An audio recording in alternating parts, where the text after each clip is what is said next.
हडफोंडे जे फायनली मी लेस लावलेली आहे आणि टेस्टी बनलेला आहे. छोटं नाटक दाखवायचं नसतं. शेवटचा उत्तापा पण तयार झालेला आहे.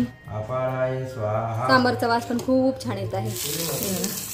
वा भाई वा. तेवर वी डू त्याच्यामुळे मिरची आणि शेंगदाणे. हरे कृष्ण मैत्रिणींनो, स्वागत आहे तुम्हा सर्वांचं. तर आज सकाळी मी स्वयंपाक नाही करत आहे, तर आज सकाळी मी नाश्ता बनवत आहे आणि नाश्त्यामध्ये मी आज बनवत आहे इडली, सांबार, चटणी. गॅसवरती एका साईडला सांबारसाठी डाळ शिजायला ठेवलेली आहे आणि एका साईडला सुंठ, विलायची आणि गुळाचा काढा उकळायला ठेवलेला आहे मी. आणि इथे आता फोंड्याची नारळ फोडत आहेत. नारळ तर फोडलेला आहे आणि नारळाच्या पाठीवरच असं खडून काढत आहे काळा भाग. हा चटणीमध्ये चांगला नाही लागत, दाताखाली लागतो, म्हणून मी तर काढून टाकत असते. तर फोंडेजी इथं काढत आहेत. ओला नारळाचा काळा भाग लगेच निघतो पाठीचा. इथं सांबारसाठी मी तुरीची डाळ शिजायला ठेवलेली आहे. डाळ शिजते वेळेसच मी याच्यामध्ये हळद, मीठ आणि हिंग घातलेला आणि डाळ अर्धी शिजल्यानंतर याच्यामध्येच कांदा, टोमॅटो आणि काशी भोपळा किसून घातलेला आहे. काशी भोपळ्यामुळे सांबारला खूप छान टेस्ट येते. आणि इथं काढा पण उखळलेला आहे चांगला. आता गॅस बंद करते. आता मी आणि फोंडेजी काढा घेतो. पावसाळ्यामध्ये थोडीशी वात वाढते, त्याच्यामुळे मी सुंठ्याचा काढा पित असते.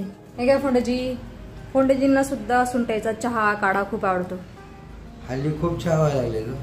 कमी प्या मग, हा छान आहे काढा आहे. याच्यामध्ये चहापत्ती नाही टाकली किंवा दूध पण नाहीये, काढा झालेला आहे. पी लो, छान झालेला आहे काढा. तू हे पण का दाखवते?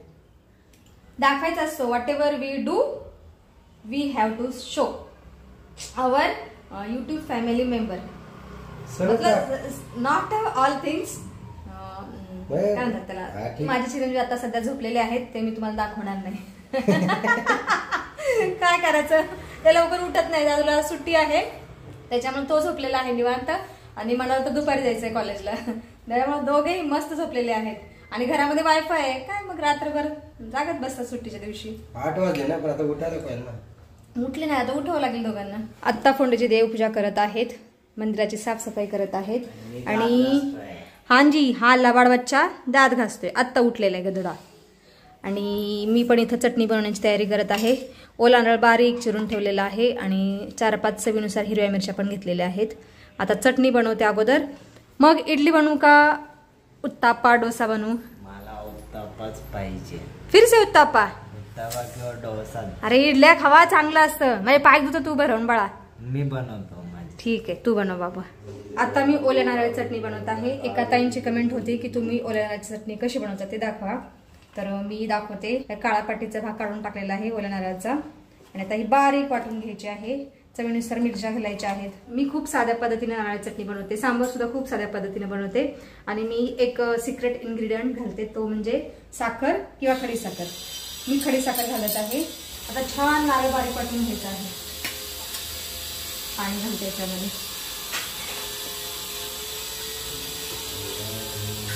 थोडंसं पाणी घालते नारळामध्ये आणि बारीक वाटून घ्यायचं आहे नारळ. बाहेर आवाज सुरू झालेला आहे. आता माझा आवाज तुमच्यापर्यंत पोहोचतो की नाही काय माहित नाही. या नारळ बारीक वाटायचा आळस करायचं नाही. बारीक वाटायचं म्हणजे चटणी छान लागते चवीला. या मिक्सरच्या भांड्यामध्ये मी सकाळी हिरवी मिरची वाटलेली, त्याच्यामुळे ते तसं दिसत होतं. नाही तर तुम्ही म्हणाल की हे भांडं धुतलं नाहीये, कारण मी इथं मेथीची भाजी बनवलेली आहे माझ्यासाठी, त्याच्यामुळे मिरची आणि शेंगदाणे वाटले होते याच्यामध्ये. आणि मीठ पण घालायचं बरं का वाटते वेळेस घाला किंवा नंतर घातलं तरी चालतं, पण मी वाटते वेळेसच घालते. आता याच्यामध्ये घालते मीठ. नमक शमक डाल देते हे, चवीनुसार मीठ. बस हो गया.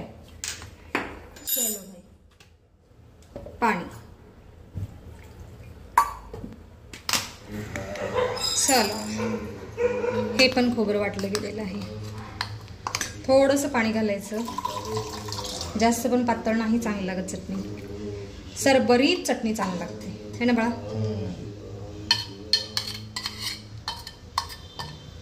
चला आता या चटणीला तडका देते.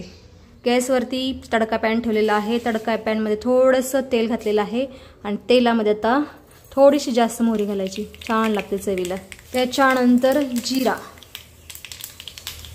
आणि त्याच्यानंतर एकदम स्वादिष्ट चटणीला बनवतो तो म्हणजे कढीपत्ता. बापरे, खमंग तडका तयार झालेला आहे. आता हा तडका चटणीमध्ये ओतायचा. वा भाई वा, खूप छान वास येत आहे, स्मेल खूप छान येत आहे, सुंदर टेक्स्चर. तुम्ही याच्यामध्ये कोथिंबीर पण घालू शकता, पण मी नाही घातली, ॲज युअर विश. चला, चटणी तर तयार झालेली आहे. सांबरला सुद्धा सेम पद्धतीनेच तडका द्यायचा आहे, फक्त याच्यामध्ये अद्रक आणि मिरची पावडर घालायची आहे.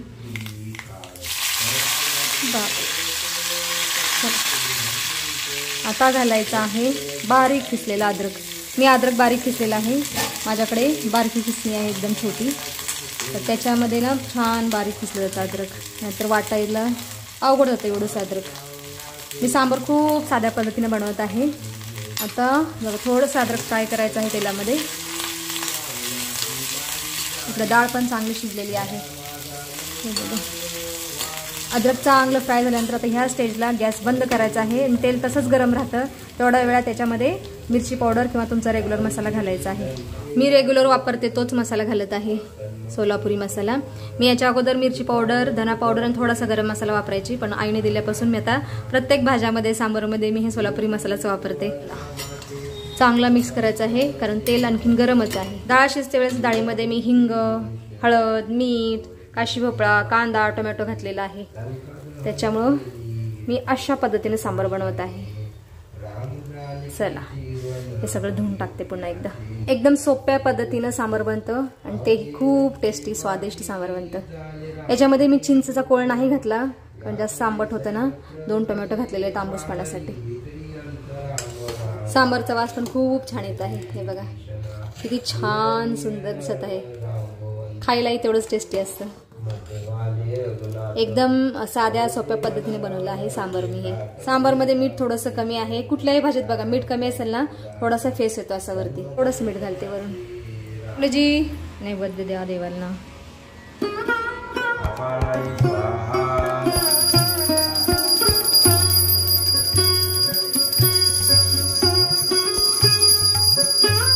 तर माझी माई इथं उत्तापे बनवत आहे. हो, रेग्युलर तव्यावरतीच बघा, खूप इझी निघतात.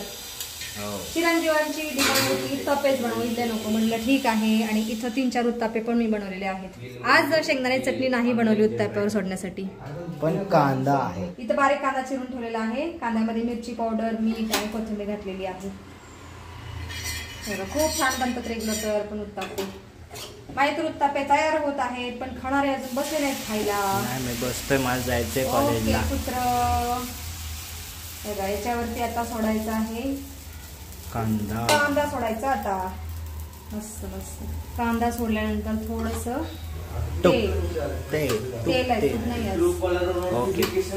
तेल, तूप, बटर काही सोडू शकता. त्याच्यानंतर 2 मिनिटासाठी फक्त वाफवायचं आहे. मडा पहिला खायला बसलेला आहे. कसं बनले बाळा?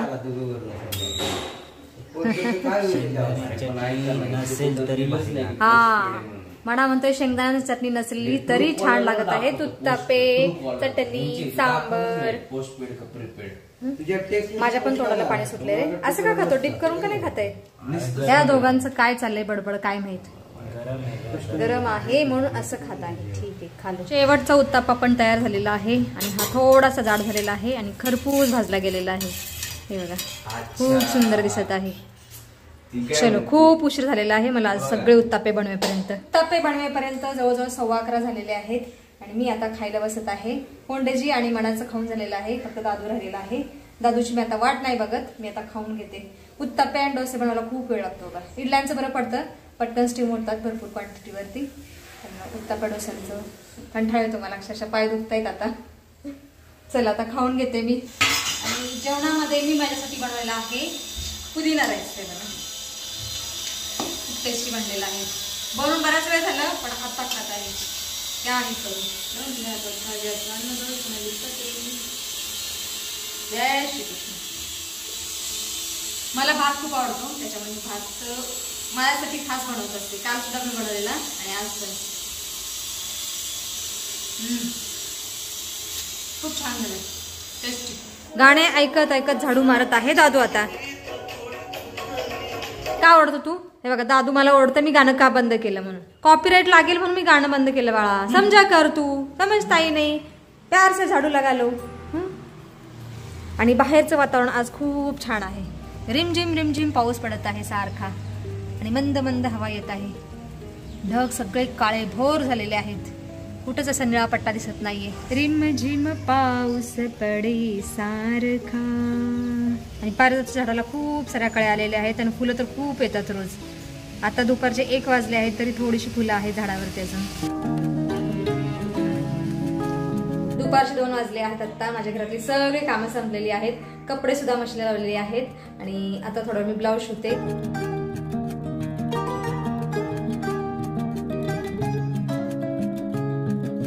जवळजवळ 1 तासानंतर माझी बॅगची डिझाईन बनवून झालेली आहे आणि ह्यावेळेस राऊंड नेक डिझाईन बनवलेली आहे. माझ्याकडे पानगळ्याच्या 2-3 आहेत डिझाईन. म्हणलं ह्यावेळेस वेगळं काहीतरी बनवूया, तर ही डिझाईन बनवली आहे मी आणि अशी छान लटकन पण लावलेली आहेत सुंदरशी. आणि आता लेस लावू का नको हे कन्फ्युजन आहे मला.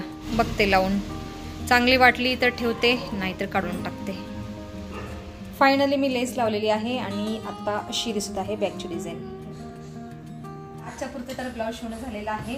आता बाकीचा ब्लाऊज सोमवारी शिवते. जर तर रविवार आहे, कुठं बाहेर जाणं होतं त्याच्यामुळे तर काही शिवणं होणार नाहीये.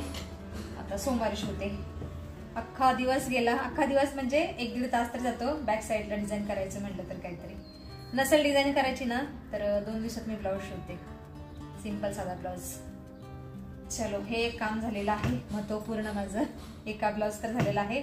अजून 2 ब्लाऊज आहेत, पण त्या 2 ब्लाऊजला पॅटर्न करेल किंवा न करेल नाही सांगते, कारण साड्या साध्या आहेत. मला वाटतंय मना आलेला आहे. ओ माय गॉड, फोंडेजी आले. बापरे, मी चक्क शॉक झाले फोंडेजीला पाहून. कसे काय फोंडेजी लवकर आले, बापरे बाप. रेकॉर्डिंग करते सगळं म्हणजे काय, सगळं रेकॉर्डिंग करावं लागतं. ब्लॉग म्हणजे काय खोटं नाटक दाखवायचं नसतं. दादू आता जस्ट झोपलेला, पप्पा आलेले, भाऊ उठला. काय म्हणतात त्याला, खौफ है खौफ आपका. क्या ही करे, फोंडेजीने सरप्राईज केलेला आहे आम्हाला. अजून एकदा कडी वाजलेली आहे दरवाजाची. आता नक्कीच म्हणा असणार, ओ भाई वडाकम. हांजी. अरे मगाशी मी आले, मला वाटलं तूच आलंय. पप्पा आले. सरप्राईज केलं पप्पाने आज लवकर येऊन. आणि हे बघ गदडा झोपलाय मस्त. हो ना, उशिरा उठून. क्या बनावं तुम्हारे लिए. अरे डोसे ठेवलेत, 4 डोसे ठेवले तुझ्यासाठी. हातपाय धू आणि खा सगळे. चला, फोंडेजींची फरमाईश आहे की कॉफी बनव. म्हणलं ठीक आहे, पण अगोदर झाडू मारून घेते इकडचं, नंतर फोंडेजींसाठी कॉफी बनवते.